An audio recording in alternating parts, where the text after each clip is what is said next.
திருச்சிற்றம்பலம். ஓம் சிவா திருச்சிற்றம்பலம்.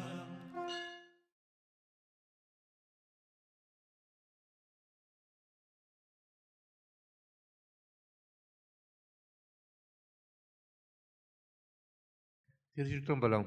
ಓಂ ಗುರುದೇವ್. ಶುಭಂ ಶುಭಂ ಶುಭಂ. ಒಬ್ಬ ಗುರು ಜಗತ್ತಿನ ಬಗ್ಗೆ ಆಲೋಚನೆ ಮಾಡ್ತಾನೆ, ಆದರೆ ಜಗತ್ತು ಗುರುವಿನ ಬಗ್ಗೆ ಯೋಚನೆ ಮಾಡೋದಿಲ್ಲ. ಜಗತ್ತೇ ಗುರು. ಜಗತ್ತೇ ಗುರು. ಜಗತ್ತು ಯೋಚನೆ ಮಾಡೋದು ಅವಶ್ಯಕತೆ ಅಲ್ಲ, ಅದು ನಿಮ್ಮ ಜಗತ್ತೇ ಗುರು.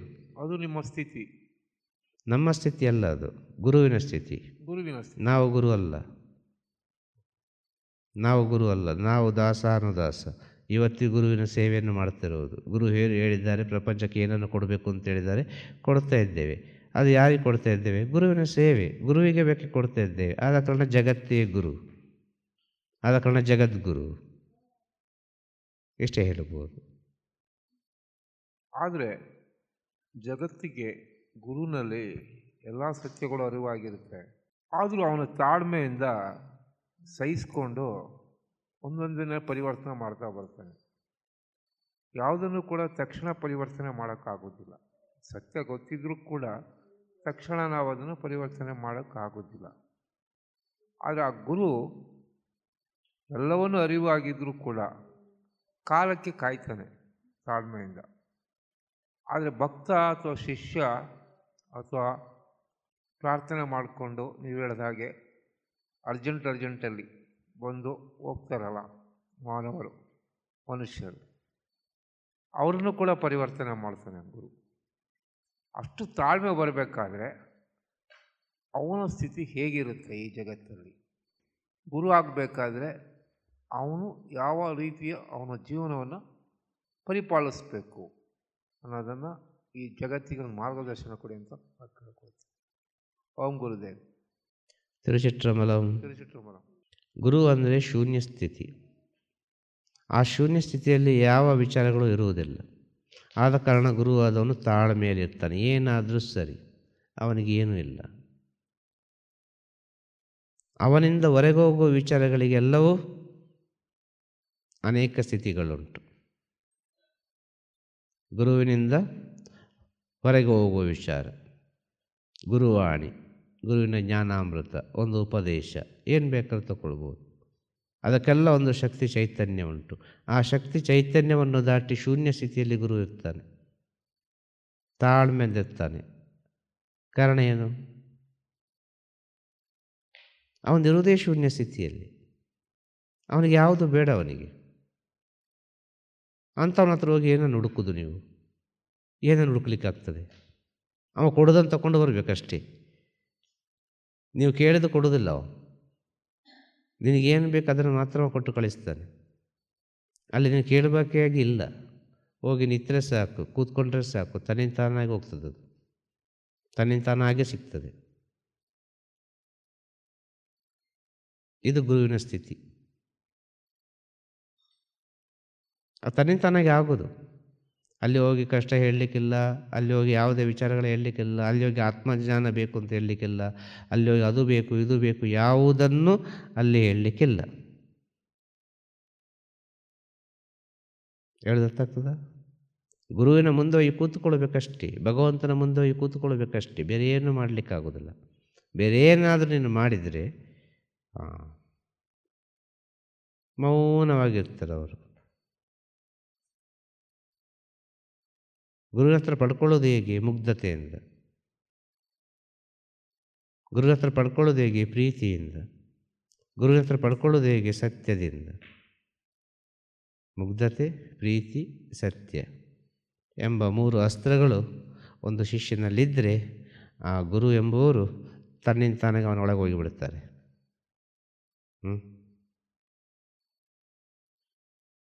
ಹೇಳೋದು ಅರ್ಥ ಆಗ್ತದ? ಈ ಪ್ರೀತಿ ಅಂದರೆ ಸದ್ಗುಣ, ಸತ್ಯ ಅಂದರೆ ಆತ್ಮ,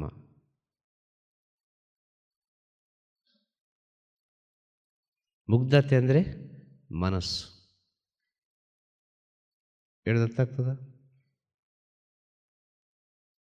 ಮುಗ್ಧತೆ ಅಂದರೆ ಮನಸ್ಸು, ಪ್ರೀತಿ ಅಂದರೆ ಸದ್ಗುಣಗಳು. ಆ ಮುಗ್ಧತೆಯಲ್ಲಿ ಹುಟ್ಟಿದಂಥ ಮಕ್ಕಳು ಯಾರು? ಪ್ರೀತಿ, ನಂಬಿಕೆ, ಶರಣಾಗತಿ, ಶಾಂತಿ, ಸಹನೆ, ತಾಳ್ಮೆ ಅಂತೇಳಿ ಅನೇಕ ರೀತಿಯ ವಿಚಾರಗಳು. ಆ ಸದ್ಗುಣಕ್ಕೆ ಒಂದೇ ಹೆಸರು ಪ್ರೀತಿ ಅಂತೇಳಿ. ಆ ಪ್ರೀತಿಗೆ ದೈವಿಕ ಭಾಷೆಯಲ್ಲಿ ಹೆಸರು ಭಕ್ತಿ ಅಂತೇಳಿ. ಅಷ್ಟೇ.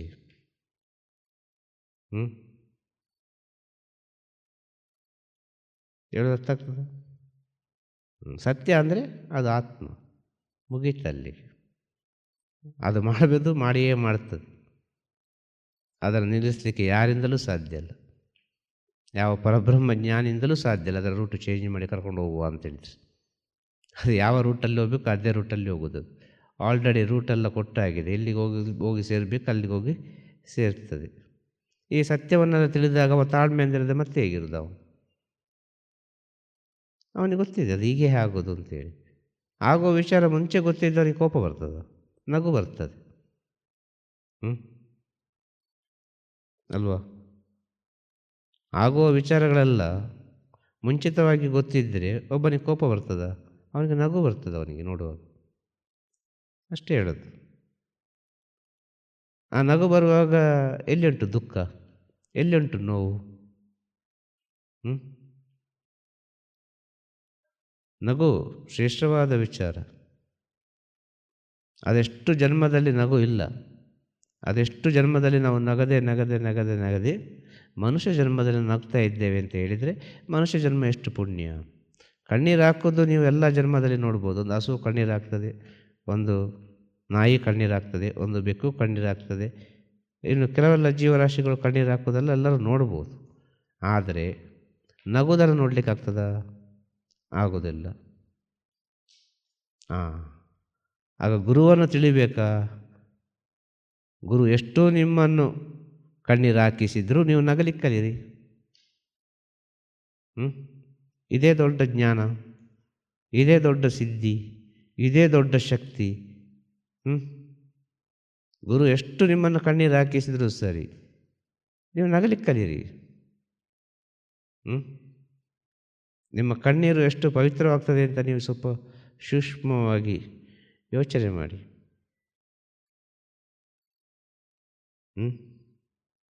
ನಿಜವಾದ ಸಂತೋಷ ಇದ್ದರೆ ನಗುವೇ ಬರೋದು, ಬೇರೆ ಏನು ಬರೋದಿಲ್ಲ. ಆಗ ಮನುಷ್ಯ ಜನ್ಮ ಎಷ್ಟು ಪವಿತ್ರ ಅಂತ ನೀವು ಸ್ವಲ್ಪ ಯೋಚನೆ ಮಾಡಿ. ಮನುಷ್ಯ ಜನ್ಮಕ್ಕೆ ಮಾತ್ರ ತಾನೇ ನಗು ಕೊಟ್ಟ, ಎಲ್ಲ ಜನ್ಮಕ್ಕೆ ಕಣ್ಣೀರನ್ನಿಟ್ಟ. ಮನುಷ್ಯ ಜನ್ಮಕ್ಕೆ ನಗುವನ್ನು ಕೊಟ್ಟ, ಕಣ್ಣೀರಿಂದ ನಗು. ಆದರೆ ಮನುಷ್ಯ ನಗುವಿನಿಂದ ಕಣ್ಣೀರನ್ನು ನೋಡ್ತಾ ಇದ್ದಾನೆ ಅಂತ ಹೇಳೋದು. ನಗಲಿಕ್ಕೆ ಪ್ರಾರಂಭ ಮಾಡಿದ ಮನುಷ್ಯ ಜೀವನ ಪೂರ್ತಿ ನಗಲಿಕ್ಕೆ ಆಗೋದಿಲ್ಲಲ್ಲ. ಕಾರಣ ಏನು? ಸತ್ಯದ ಅರಿವಿಲ್ಲ. ಸತ್ಯದ ಅರಿವಾದರೆ ಜೀವನ ಪೂರ್ತಿ ನಗುವುದೇ. ಅದು ದೊಡ್ಡ ಸ್ಥಿತಿ. ಅದು ಸತ್ಯದ ಅರಿವಾದರೆ ಜೀವನ ಪೂರ್ತಿ ಆ ನಗು ಪ್ರಪಂಚಕ್ಕೆ ಕೇಳ್ತದೆ. ನಗು ಅಂಥ ನಗುವಾಗಿರ್ತದೆ. ಅಂಥ ನಗುವಿನಲ್ಲಿ ಗುರು ಇರುವಾಗ ಅವನಲ್ಲಿ ಏನನ್ನು ಹುಡುಕಲಿಕ್ಕೆ ಸಾಧ್ಯ? ಯಾವ ಕಲ್ಮಶವನ್ನು ಹುಡುಕಲಿಕ್ಕೆ ಸಾಧ್ಯ? ನೀನು ಹೇಗೆ ಹಾಗೆ ಅಲ್ವಾ? ನಿನ್ನ ಒಳಗೆ ಹೇಗೆ ಉಂಟು ಹಾಗೆ ತಾನೆ ಸೃಷ್ಟಿಯಾಗೋದು. ನೀನು ಗುರುವನ್ನು ಯಾವ ರೀತಿ ನೋಡಿಕೊಂಡಿದ್ದೀ ಅದೇ ರೀತಿ ಗುರು ನಿನ್ನ ಕಣ್ಣಿಗೆ ಕಾಣೋದು. ನೀನು ಪವಿತ್ರ ಭಾವನೆಯಿಂದ ನೋಡೋದು ಪವಿತ್ರ ಭಾವನೆಯಲ್ಲಿ ಕಾಣ್ತದೆ. ನೀನು ಯಾವುದ್ಯಾವುದೋ ಭಾವನೆಯಲ್ಲಿ ನೋಡೋದು ಯಾವುದ್ಯಾವುದೋ ಭಾವನೆಯಲ್ಲಿ ಕಾಣ್ತದೆ. ಈ ಸತ್ಯ ಇದು, ಕನ್ನಡಿ ಇದ್ದ ಹಾಗೆ. ನೀನು ಗುರುವಿನ ಮುಂದೆ ಹೇಗೆ ಇದ್ದಿ, ನಿನ್ನ ಅಂತರಾತ್ಮ ಏನು ಹೇಳ್ತದೆ, ನಿನಗೆ ಯಾವ ರೀತಿ ಸೇವೆ ಮಾಡಲಿಕ್ಕೆ ಇಷ್ಟ ಇದೆ ಅಂತೇಳಿ ಆತ್ಮವೇ ಡಿಸೈಡ್ ಮಾಡಿ ಅದು ಮಾಡುವಂಥ ವಿಚಾರ ಅದು. ಆ ಸೇವೆಯಲ್ಲಿ ಗೊತ್ತಾಗ್ತದೆ ಅದು ಸ್ವಾರ್ಥ ಸೇವೆಯ ನಿಸ್ವಾರ್ಥ ಸೇವೆಯ. ನನಗೆ ಬೇಕು, ನನಗೆ ಬೇಕು, ನಾನು ಮಾಡಬೇಕು, ನಾನು ಜೊತೆಗಿರಬೇಕು, ನಾನು ಎಲ್ಲವನ್ನು ವಿಷಯವನ್ನು ಕಲಿತುಕೊಳ್ಳಬೇಕು ಎಂಬ ಒಂದು ಸ್ವಾರ್ಥ. ಇನ್ನು ನಿಸ್ವಾರ್ಥ. ಗುರುಗಳು ಯಾವಾಗ ಸಿಗ್ತಾರೆ ಆಗ ನಮಗೇನೋ ಒಂದು ಜ್ಞಾನ ಉಪದೇಶ ಮಾಡಿದರೆ, ಏನೋ ಒಂದು ಅವರ ಸೇವೆ ಸಿಕ್ಕಿದರೆ ಸಾಕಪ್ಪ, ವರ್ಷಾನುಗಟ್ಟಲೆ ಕಾದಾದರೂ ಸರಿ ಅವ್ರದ್ದು ಏನೋ ಒಂದು ಸೇವೆ ಮಾಡಿ ಹೋಗುವ. ಅವ್ರು ಯಾವಾಗ ಕರೀತಾರೆ, ಯಾವಾಗ ಸಿಗ್ತಾರೆ, ಕಾದು ಕೂತು ಒಬ್ಬ ಸೇವೆ ಮಾಡಿಕೊಂಡು ಹೋಗ್ತಾನೆ. ಅವನಿಗೆಲ್ಲದರಲ್ಲಿ ಗುರು ಕಾಣ್ತದೆ. ಅವನಿಗೆ ಒಂದು ಗುಡಿಸುವಾಗ ಗುರು ಕಾಣ್ತದೆ, ಒಂದು ಪಾತ್ರೆ ತೊಳೆಯುವಾಗ ಗುರು ಕಾಣ್ತದೆ, ಒಂದು ಯಾವುದೇ ಕೆಲಸ ಮಾಡುವಾಗ ಕೂಡ ಅವನಿಗೆ ಗುರುವನ್ನೇ ಕಾಣ್ತದೆ. ಇಲ್ಲಿ ಆದರೂ ಸರಿ, ಹೊರಗೆ ಆದರೂ ಸರಿ. ಹೊರಗೆ ಕೆಲಸ ಅಂತ ಹೇಳ್ತೇವೆ, ಒಳಗೆ ಸೇವೆ ಅಂತ ಹೇಳ್ತೇವೆ. ಇಷ್ಟೇ ವ್ಯತ್ಯಾಸ. ಅಲ್ವಾ? ಆಗ ಗುರುವಿನ ಶಕ್ತಿಯನ್ನು ತಿಳಿದುಕೊಳ್ಬೇಕು ಅಂತ ಹೇಳಿದರೆ ಅದು ನಾವು ಗುರು ಆದರೆ ಮಾತ್ರ ಸಾಧ್ಯ ಅಂತ ಹೇಳೋದು ಕೊನೆಗೆ. ಅದು ಅನುಭವದಿಂದ ತಿಳ್ಕೊಳ್ಬೇಕಾದಂಥ ವಿಚಾರ. ಅದು ಹೇಳಿ ತಿಳ್ಕೊಳ್ಬೇಕಾದಂಥ ವಿಚಾರ ಅಲ್ಲ, ಕೇಳಿ ತಿಳ್ಕೊಳ್ಳೋ ವಿಚಾರ ಅಲ್ಲ, ಪುಸ್ತಕ ಓದಿ ತಿಳ್ಕೊಳ್ಳೋ ವಿಚಾರ ಅಲ್ಲ. ಗುರುವಿನ ಸ್ಥಿತಿ ಅಂತೇಳಿದರೆ ಅದು ಅನುಭವದ ಮೂಲಕ ತಿಳಿಬೇಕಾದ ವಿಚಾರ. ಆ ಅನುಭವ ಬರಬೇಕು ಅಂತೇಳಿದರೆ ನಿಮ್ಮೆಲ್ಲರಿಗೂ ಗುರುವಿನ ಸೇವೆ ಮಾಡುವ ಒಂದು ಸ್ಥಿತಿ ಬರಬೇಕು. ಗುರುವಿನ ಸೇವೆ ಮಾಡುವ ಒಂದು ಜ್ಞಾನ ಬರಬೇಕು. ಆ ಗುರುವಿನ ಸೇವೆ ಮಾಡುವ ಜ್ಞಾನ ಬರುವಾಗ ನಿಮಗೆ ತನ್ನಿಂದ ತಾನಾಗಿ ಎಲ್ಲವೂ ಜ್ಞಾನವು ಲಭಿಸ್ತದೆ. ಪವಿತ್ರವಾದ ಸೇವೆಯಾದರೆ ಕಾರಣಕ್ಕೆ ಮಾತ್ರ ಒಂದು ಗುರುವಿನ ರೂಪ ಕಾಣುತ್ತದೆ. ನೀವು ಗುರುದೇವ ಗುರುದೇವ ಗುರುದೇವ ಗುರುದೇವ ಅಂತ ಹೇಳುವಾಗ ಅದು ಎಲ್ಲಿಗೆ ಹೋಗಿ ತಲುಪಬೇಕು ಅಲ್ಲಿಗೆ ಹೋಗಿ ತಲುಪ್ತದೆ. ಅದು ಗುರುದೇವ ಅಂತ ಹೇಳುವುದಕ್ಕೆ ಅಷ್ಟು ಶಕ್ತಿ ಉಂಟು. ಪರಮಶ್ರೇಷ್ಠವಾದ ಒಂದು ನಾಮಸ್ಮರಣೆ ಅದು ಗುರುದೇವ. ಎಲ್ಲದಕ್ಕಿಂತಲೂ ಮಿಗಿಲಾದ ನಾಮಸ್ಮರಣೆ ಗುರುದೇವ. ಆ ಗುರುದೇವ ಗುರುದೇವ ಗುರುದೇವ ಗುರುದೇವ ಗುರುದೇವ ಅಂತ ಯಾವಾಗ ನಿಮ್ಮ ಅಂತರಾತ್ಮೆಯಿಂದ ಬರ್ತದೋ ಖಂಡಿತವಾಗಿಯೂ ಒಂದು ಗುರು ನಿಮ್ಮೊಳಗೆ ಬಂದು ಸೇರಿದಂತೂ ಸತ್ಯ. ಅದು ಆಟೋಮೆಟಿಕ್ಕಾಗಿ ಬಂದು ಸೇರಿಬಿಡ್ತದೆ. ಅದು ಯಾವ ರೀತಿ ಬಂದು ಸೇರ್ತದೆ ಅಂತ ಹೇಳಲಿಕ್ಕೆ ಸಾಧ್ಯನೇ ಇಲ್ಲ. ನಿಮ್ಮ ಆತ್ಮ ಶುದ್ಧವಾದರೆ, ನಿಮ್ಮ ಮನಸ್ಸು ಪವಿತ್ರವಾದರೆ, ಮುಗ್ಧತೆಯಿಂದ ಇದ್ದರೆ, ಶರಣಾಗತಿಯಿಂದ ಇದ್ದರೆ, ನೀವು ಎಷ್ಟರ ಮಟ್ಟಿಗೆ ಶರಣಾಗತಿಯಿಂದ ಇರ್ತೀರಿ, ಎಷ್ಟರ ಮಟ್ಟಿಗೆ ಪವಿತ್ರ ಭಾವನೆಯಿಂದ ಇರ್ತೀರಿ, ಇದೆಲ್ಲ ನಿಮ್ಮ ಒಳಗೆ ಆಗುವ ವಿಚಾರ ಹೊರತು ನಿಮ್ಮ ಹೊರಗೆ ಆಗುವ ವಿಚಾರಗಳಲ್ಲ. ಇದನ್ನು ನೀವು ಮೊದಲು ಅರ್ಥ ಮಾಡಿಕೊಳ್ಳಿ. ನಿಮ್ಮ ಹೊರಗೆ ಆಗುವ ಎಲ್ಲ ವಿಚಾರಗಳು ನಿಮ್ಮ ಒಳಗೆ ಹೋಗಿ ನೀವು ಈ ರೀತಿ ಆಟ ಆಡ್ತಾ ಇರೋದು. ನಿಮ್ಮ ಹೊರಗಿರುವ ವಿಚಾರಗಳೆಲ್ಲ ಒಳಗೆ ಹೋಗಿ ಈ ರೀತಿ ನೀವು ತಾಂಡವ ನೃತ್ಯ ಆಡ್ತಾ ಇರುವುದು. ನಿಮ್ಮ ಒಳಗಿನ ವಿಚಾರ ಬೇರೆ ಇದೆ. ಪ್ರತಿಯೊಂದು ಮನುಷ್ಯ ಜನ್ಮದಲ್ಲಿ ಕೂಡ ಒಳಗಿನ ವಿಚಾರ ಬಹಳ ಶ್ರೇಷ್ಠ ಉಂಟು. ಪ್ರತಿಯೊಬ್ಬರಲ್ಲಿ ಕೂಡ. ದೇವರನ್ನು ನಂಬುವವನಾದರೂ ಸರಿ, ನಂಬದವನಾದರೂ ಸರಿ, ಗುರುವನ್ನು ನಂಬುವವನಾದರೂ ಸರಿ, ನಂಬದಿರುವವನಾದರೂ ಸರಿ, ಮನುಷ್ಯ ಜನ್ಮದಲ್ಲಿದ್ದಾನ ಅವನು ಪುಣ್ಯ ಮಾಡಿದ್ದಾನೆ. ಅವನು ಅದೆಷ್ಟೋ ಪುಣ್ಯವನ್ನು ಮಾಡಿ ಜನ್ಮಕ್ಕೆ ಬಂದಿದ್ದಾನೆ ಎಂಬ ಸತ್ಯವನ್ನು ಯಾವಾಗ ಒಬ್ಬ ಅರ್ಥ ಮಾಡಿಕೊಳ್ತಾನೋ ಆವಾಗ ಅವನು ಪ್ರತಿಯೊಂದು ವಿಚಾರವನ್ನು ಸೂಕ್ಷ್ಮವೈಗೊಳಿಸುವಾಗ ಅವನಿಗೆ ಬೇಕಾಗ್ತದೆ ಒಂದು ಗುರುವಿನ ಅವಶ್ಯಕತೆ. ಅವ ಅಲ್ಲಿ ಹೋಗಿ ಅಲ್ಲಿಗೆ ತಲುಪ್ತಾನೆ. ಅವನು ಇನ್ನೊಂದು ಜನ್ಮಕ್ಕೆ ಸಂಬಂಧಪಟ್ಟು ಗುರುವಿನ ಸೇವೆ ಮಾಡ್ತಾರೆ. ಅದು ಪಾಪದಿಂದಲೂ ಮಾಡ್ತಾರೆ, ಪುಣ್ಯದಿಂದಲೂ ಮಾಡ್ತಾರೆ. ಎರಡು ರೀತಿಯಲ್ಲಿ ಗುರುವಿನ ಸೇವೆ ಮಾಡ್ತಾರೆ. ಗುರು ಎಲ್ಲರೂ ಪುಣ್ಯವಂತರು ಅಂತ ಹೇಳಲಿಕ್ಕೆ ಆಗೋದಿಲ್ಲ, ಎಲ್ಲರೂ ಪಾಪಾತ್ಮ ಅಂತ ಹೇಳಲಿಕ್ಕೆ ಆಗೋದಿಲ್ಲ. ಅವರವರ ಕರ್ಮ ಯಾವ ರೀತಿ ಉಂಟು ಅಂತೇಳಿ ಅಷ್ಟು ಸುಲಭದಲ್ಲಿ ಅರ್ಥ ಮಾಡಿಕೊಳ್ಳಲಿಕ್ಕೆ ಆಗೋದಿಲ್ಲ. ಅದು ಪಾಪಕರ್ಮದಿಂದ ಬಂತ ಪುಣ್ಯಕರ್ಮದಿಂದ ಬಂತ ಗೊತ್ತಿಲ್ಲ. ಒಟ್ಟಿನಲ್ಲಿ ಗುರುವಿನ ಹತ್ರ ಬರಬೇಕು. ಪಾಪಕರ್ಮವನ್ನು ಮಾಡಿ ಬಂದರೂ ಗುರುವಿನ ಸೇವೆಯನ್ನು ಮಾಡಿ ಮುಂದಿನ ಜನ್ಮಕ್ಕೆ ಹೋಗಬೇಕು.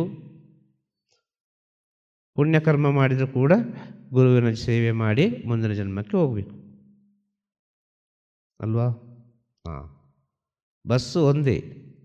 ಬಸ್ಸಿನಲ್ಲಿ ಕೂತ್ಕೊಳ್ಳುವ ಯಾತ್ರಿಕರು ಅಲ್ವಾ, ಪ್ರಯಾಣ ಮಾಡುವವರು ಬಸ್ಸಿನಲ್ಲಿ ಅವರೆಲ್ಲ ಯಾವ್ಯಾವ ರೀತಿ ಇರ್ತಾರೆ? ಬಸ್ಸು ಒಂದೇ ಅಲ್ವಾ? ಬಸ್ಸಿನೊಳಗೆ ಕೂತ್ಕೊಂಡದ್ದು ಅನೇಕ ರೀತಿಯ ಜನಗಳಿದ್ದಾರಲ್ಲ.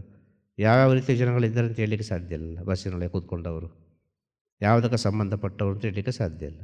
ಆದರೆ ಬಸ್ಸು ಹೋಗ್ತದೆ, ಹೋಗಿ ಟಿಕೆಟ್ ಎಲ್ಲಿಗೆ ಸಿಗ್ತಿದೆ ಅಲ್ಲಿ ಇಳಿತಾರೆ ಅಲ್ವಾ? ಅದೇ ರೀತಿ ಈ ದೇಹ ಒಂದಾದರೂ ಕೂಡ ಈ ದೇಹದ ಒಳಗೆ ಯಾರೆಲ್ಲ ಇದ್ದಾರೆ ಅವ್ರನ್ನ ಎಲ್ಲೆಲ್ಲಿ ಇಳಿಸ್ಬೇಕು ಅಲ್ಲೆಲ್ಲಿ ಇಳಿಸಿದರೆ ಒಳ್ಳೆಯದು ಅಂತ ಹೇಳೋದು. ಒಬ್ಬರು ಮಾತ್ರ ಟಿಕೆಟ್ ತೆಗೆದಿರ್ತಾರೆ ಡೈರೆಕ್ಟಾಗಿ, ಅವರು ಮಾತ್ರ ಅಲ್ಲಿಗೆ ಹೋಗ್ತಾರೆ. ಎಲ್ಲರೂ ಇಳಿದು ಇಳಿದು ಇಳಿದು ಇಳಿದು ಇಳಿದು ಕೊನೆಗೆ ಆ ಒಬ್ಬ ಉಳಿತಾನಲ್ಲ ಅವನು ಆತ್ಮಜ್ಞಾನಿಯಾಗಿರ್ತಾನೆ ಅಂತ ಹೇಳೋದು. ಯಾರಿಗೆ ಒಬ್ಬನಿಗೆ ಆತ್ಮಜ್ಞಾನ ಉಂಟು ಆಗ ಅವನಿಗೆ ಆ ಗುರುವಿನ ಅರಿವಾಗ್ತದೆ. ಈ ಪ್ರಪಂಚದ ಎಲ್ಲ ಸ್ಥಿತಿಗಳನ್ನು ಅರ್ಥ ಮಾಡಿಕೊಳ್ಳಲಿಕ್ಕಾಗ್ತದೆ. ಹೇಳಿದ ಅರ್ಥ ಆಯ್ತಾ? ಗುರುವಿನ ಸ್ಥಿತಿಯನ್ನು ತಿಳಿದುಕೊಳ್ಬೇಕಾದ್ರೆ ನಾವು ಗುರು ಆದರೆ ಸಾಧ್ಯ, ಇಲ್ಲದಿದ್ದರೆ ಗುರುವಿನ ಸ್ಥಿತಿಯನ್ನು ಅರ್ಥ ಮಾಡಿಕೊಳ್ಳಲಿಕ್ಕೆ ಸಾಧ್ಯವೇ ಇಲ್ಲ. ಯಾವುದೇ ಒಂದು ವಿಷಯ ನಮಗೆ ಗೊತ್ತಾಗಬೇಕಾದ್ರೆ ನಾವು ಅದು ಆಗಬೇಕಲ್ಲ, ನಾವು ಅದು ಆಗದೆ ಹೇಳೋದು ಹೇಗೆ? ಒಂದು ಕನ್ಯಾಶ್ರೀ ಇದ್ದಾಳೆ, ಇನ್ನೊಂದು ಗೃಹಿಣಿ ಇದ್ದಾಳೆ, ಮದುವೆ ಆದವಳು. ಮದುವೆ ಆದ ಅನುಭವ ಕೇಳಬೇಕಾದ್ರೆ ಅವಳ ಹತ್ರವೇ ಕೇಳಬೇಕಲ್ಲ, ಇವಳಿಗೆ ಹೇಳಲಿಕ್ಕೆ ಸಾಧ್ಯವಿಲ್ಲಲ್ಲ. ಅನುಭವಗಳು ಎಷ್ಟು ಸಹ ಹೇಳ್ಬೋದು ಹೀಗೆ ಅಂತಾರೆ, ಇವಳಿಗೆ ಅನುಭವಿಸ್ಲಿಕ್ಕೆ ಸಾಧ್ಯ ಉಂಟಾ? ಸಾಧ್ಯ ಇಲ್ಲ. ಅದೇ ಒಂದು ಮದುವೆ ಆದವಳು, ಒಂದು ಅಮ್ಮ, ಆ ಕಡೆ ಅಮ್ಮನ ಸ್ಥಿತಿಯನ್ನು ಎಷ್ಟು ಸಹ ಹೇಳ್ಬೋದು. ಪ್ರೆಗ್ನೆನ್ಸಿ ಆಗೋ ಹೀಗಿರ್ತದೆ, ಆಗಿರ್ತದೆ, ಅದಿರ್ತದೆ, ಇದಿರ್ತದೆ, 1000 ರೀತಿಯಲ್ಲಿ ಹೇಳ್ಬೋದು. ಆದರೆ ಇವರು ಪ್ರೆಗ್ನೆನ್ಸಿ ಆಗಿರುವಾಗ ಇವರು ಅನುಭವಿಸೋ ಸ್ಥಿತಿಯೇ ಸ್ವಲ್ಪ ಬೇರೆ ಇರ್ತದೆ, ಅದು ಇವರ ಅನುಭವ ಆಗಿರ್ತದೆ. ಆ ಅನುಭವನ ಅವರವರೇ ಪಡ್ಕೊಂಡಿರ್ತಾರೆ ಸಾಧ್ಯ. ಮಗನಿಂದ ಅಪ್ಪನ ಅನುಭವನ ಹೇಳಲಿಕ್ಕೆ ಸಾಧ್ಯವಾ? ಮಗನಿಂದ ಅಪ್ಪನ ಅನುಭವನ ಹೇಳಲಿಕ್ಕೆ ಸಾಧ್ಯವಾ? ಮಗಳಿಂದ ಅಮ್ಮನ ಅನುಭವನ ಹೇಳಲಿಕ್ಕೆ ಸಾಧ್ಯವಾ? ಯಾವಾಗ ಮಗಳು ಅಮ್ಮನಾಗ್ತಾರೆ ಆಗ ಅಮ್ಮನ ಸ್ಥಿತಿಯನ್ನು ಹೇಳಲಿಕ್ಕೆ ಸಾಧ್ಯ. ಯಾವಾಗ ಮಗ ಅಪ್ಪನಾಗ್ತಾನೆ ಆವಾಗ ಅವನಿಗೆ ಅಪ್ಪನ ಸ್ಥಿತಿಯನ್ನು ಹೇಳಲಿಕ್ಕೆ ಸಾಧ್ಯ. ಅದೇ ರೀತಿ ಯಾವಾಗ ಒಬ್ಬ ಶಿಷ್ಯನಾದವನು ಗುರು ಆಗ್ತಾನೋ ಆವಾಗ ಅವನಿಗೆ ಗೊತ್ತಾಗ್ತದೆ, ಅಯ್ಯೋ ನಮ್ಮ ಗುರುಗಳು ಹೀಗಿದ್ರಪ್ಪ, ಹಾಗಿದ್ದರು, ಹಾಗೆ ಮಾಡ್ತಾಯಿದ್ರು, ಹೀಗೆ ಮಾಡ್ತಾಯಿದ್ರು, ಅದನ್ನು ಹೇಳ್ತಾಯಿದ್ರು, ಇದನ್ನು ಹೇಳ್ತಾಯಿದ್ರು. ಕಾರಣ ಏನು? ಇವನು ಪ್ರಪಂಚದಲ್ಲಿ ಗುರು ಅಂತ ಸ್ವೀಕಾರ ಮಾಡಿದರು, ಆದ ಕಾರಣ ಅವನಿಗೆ ಅವನ ಗುರುವಿನ ಚಿಂತನೆ ಜಾಸ್ತಿ ಬಂದು ಬಿಡುತ್ತದೆ. ಗುರುವಿನ ಎಲ್ಲ ವಿಚಾರಗಳು ಅವನೊಳಗೆ ಹೋಗ್ತಾನೆ ಇರ್ತದೆ. ಅದು ಕ್ಷಣವಾಗಿ ಹೋಗುವಾಗ ಅವನಿಗೆಲ್ಲವೂ ಅರ್ಥ ಆಗ್ತದೆ. ಆಗ ಆ ಗುರುವಿನ ಸ್ಥಿತಿ ಅಂದರೆ ಏನಪ್ಪ ಅಂತೇಳಿ ಅಂಥ ಸ್ಥಿತಿಯನ್ನೆಲ್ಲ ಅವನು ತಿಳಿದಾಗ ಅವನು ತನ್ನಿಂದ ತಾನಾಗೆ ಮೌನವಾಗಿ ಬಿಡುತ್ತಾನೆ. ಅರ್ಥ ಆಗ್ತಾ ಹೇಳೋದು? ಯಾವುದೇ ಸ್ಥಿತಿಯನ್ನು ನಾವು ತಿಳಿದುಕೊಳ್ಬೇಕಾದ್ರೆ ಆ ಸ್ಥಿತಿ ನಮ್ಮೊಳಗೆ ಬಂದರೆ ಮಾತ್ರ ಸಾಧ್ಯ. ನಮ್ಮೊಳಗೆ ಅದು ಬಾರದಿದ್ದರೆ ಅದು ಮುಂದೆ ಹೋಗುವುದಿಲ್ಲ, ಅದು ತಿರುಗಿಕೊಂಡೇ ಇರ್ತದೆ ಪ್ರಪಂಚದಲ್ಲಿ. ಹೇಳಿದ ಅರ್ಥ ಆಯ್ತು ಹೇಳಿ ನಿಮಗೆ? ತಿರುಚಿಟ್ರಂಬಲಂ. ಗುರುವೇ ಶರಣಂ. ನಮಃ ಶಿವಾಯ, ನಮಃ ಶಿವಾಯ, ನಮಃ ಶಿವಾಯ.